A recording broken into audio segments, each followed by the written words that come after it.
Hello students, welcome to Navankur digi lessons from the house of Navankur. मैं भूपेश माथुर आज आपके लिए कक्षा 7 के विषय कंप्यूटर के पहले अध्याय कंप्यूटर का सामान्य परिचय के अभ्यास प्रश्नों को लेकर आया हूँ। चलिए स्टार्ट करते हैं। हमारा पहला क्वेश्चन है, रिक्त स्थानों की पूर्ति कीजिए। कंप्यूटर एक खाली स्थान उपकरण है। तो कंप्यूटर एक इलेक्ट्रॉनिक उपकरण है। कंप्यूटर एक ऐसा यंत्र है जो खाली स्थान और सूचनाओं को एकत्रित करता है। तो कंप्यूटर एक ऐसा यंत्र है जो डाटा और सूचनाओं को एकत्रित करता है। कंप्यूटर कभी खाली स्थान नहीं करता है। कंप्यूटर कभी गलती नहीं करता है। क्यों गलती नहीं करता है? क्योंकि वह एक मशीन है। अगला है, प्रोसेसिंग का कार्य जिस डिवाइस में होता है उसे खाली स्थान कहते हैं। तो प्रोसेसिंग का कार्य जिस डिवाइस में होता है उसे सीपीयू कहते हैं। सीपीयू का पूरा नाम सेंट्रल प्रोसेसिंग यूनिट। पांचवा, किसी कार्य को संपन्न करने में काम में आने वाले अनेक भागों को खाली स्थान कहते हैं। किसी कार्य को संपन्न करने के काम में आने वाले अनेक भागों को इनपुट इकाई कहते हैं, क्योंकि इनपुट इकाई के द्वारा ही हम कंप्यूटर को इनपुट दे पाते हैं। अगला है, खाली स्थान कंप्यूटर में लगी हुई सभी डिवाइसेस का संचालन करता है। तो कंप्यूटर में लगी हुई सभी डिवाइसों को संचालन कौन करता है? सीपीयू कंप्यूटर में लगी हुई सभी डिवाइसों का संचालन करता है। अगला खाली स्थान है, खाली स्थान कंप्यूटर का दिमाग होता है। तो कंप्यूटर का दिमाग क्या होता है? सीपीयू कंप्यूटर का दिमाग होता है।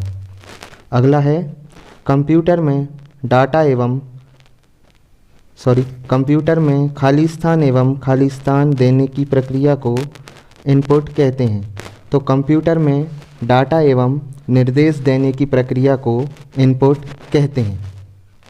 अगला है, कंप्यूटर मुख्य रूप से 3 इकाइयों खाली स्थान एवं खाली स्थान से मिलकर बना होता है।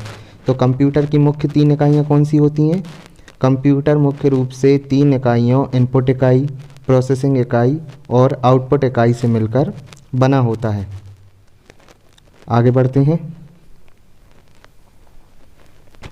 बहुविकल्पीय प्रश्न। दूसरा क्वेश्चन है, सही उत्तर पर सही का चिन्ह लगाइए। पहला है, कंप्यूटर में किसी कार्य को करने के लिए जो सूत्र टाइप करते हैं उसे कहते हैं। ऑप्शन है इनपुट, आउटपुट, संग्रहण या नियंत्रण। तो इसका आंसर होगा इनपुट। कंप्यूटर में किसी कार्य के लिए जो सूत्र टाइप करते हैं या निर्देश देते हैं उनको इनपुट कहते हैं। अगला है, कंप्यूटर एक मशीन है इसलिए यह।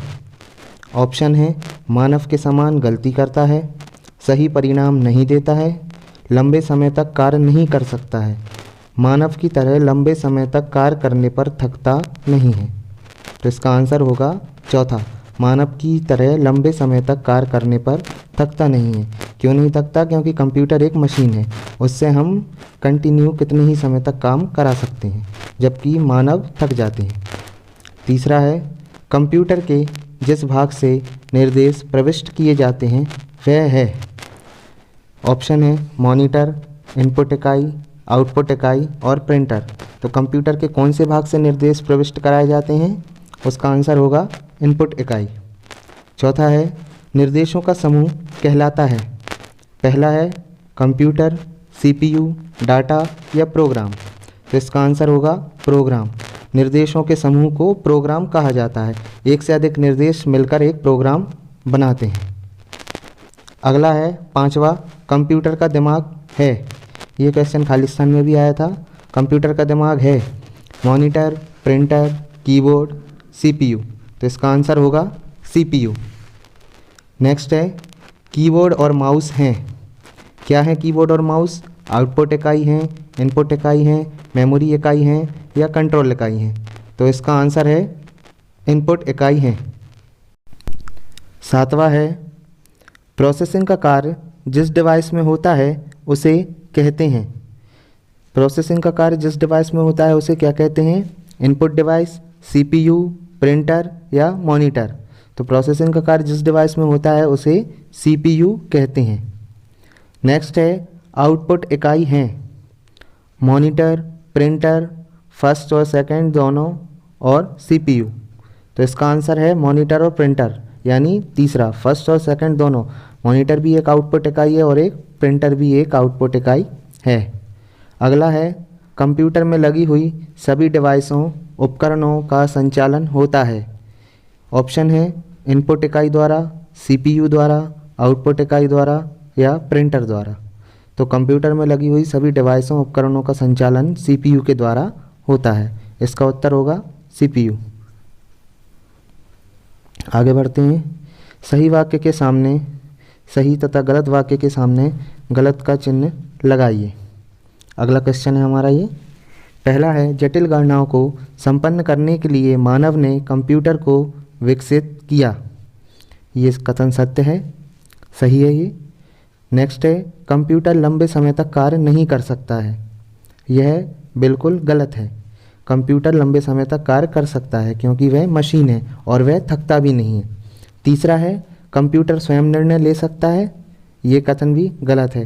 कंप्यूटर का स्वयं का दिमाग नहीं होता है, कंप्यूटर कोई निर्णय नहीं ले सकता है, वह यूज़र द्वारा, यानी यूज़र कौन, जो हम लोग कंप्यूटर को चलाते हैं, हम लोगों के द्वारा इनपुट इकाई के माध्यम से जो भी डाटा या निर्देश उसको प्रविष्ट कराए जाते हैं उसी के हिसाब से वो कार्य करता है। उसकी स्वयं की कोई सोचने समझने की क्षमता नहीं होती है। अगला है कंप्यूटर मानव द्वारा दिए गए निर्देशों के अनुसार कार्य नहीं करता है।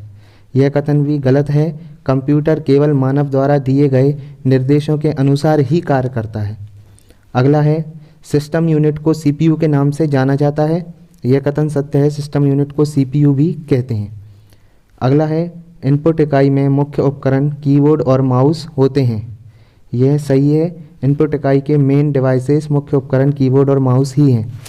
सातवां है आउटपुट इकाई में मुख्य उपकरण मॉनिटर और प्रिंटर होते हैं। यह कथन भी सही है, आउटपुट इकाई में मुख्य उपकरण मॉनिटर और प्रिंटर हैं। अगला क्वेश्चन है हमारा, बॉक्सों में कंप्यूटर के भागों के नाम लिखिए। कंप्यूटर का चित्र बना हुआ है और उस चित्र के आगे एक बॉक्स बना हुआ है। उन बॉक्स में हमको उस चित्र को पहचान करके उसका नाम लिखना है। सबसे ऊपर जो टीवी की तरह दिखाई दे रहा है इसे मॉनिटर कहते हैं। उसके नीचे एक बॉक्स बना हुआ है उसे सीपीयू कहते हैं। उसके नीचे एक प्लास्टिक का बॉक्स है जिसमें काफ़ी सारे बटन लगे हुए हैं, इसे कीबोर्ड कहते हैं। उसके नीचे एक छोटी सी डिवाइस है जिसे माउस कहते हैं और लेफ़्ट साइड में एक बॉक्स जैसा रखा हुआ है, इसे प्रिंटर कहते हैं। ये कंप्यूटर की डिवाइसें हैं। अध्याय 1 के अभ्यास प्रश्न समाप्त हुए। मिलते हैं अगले अध्याय में। Thank you.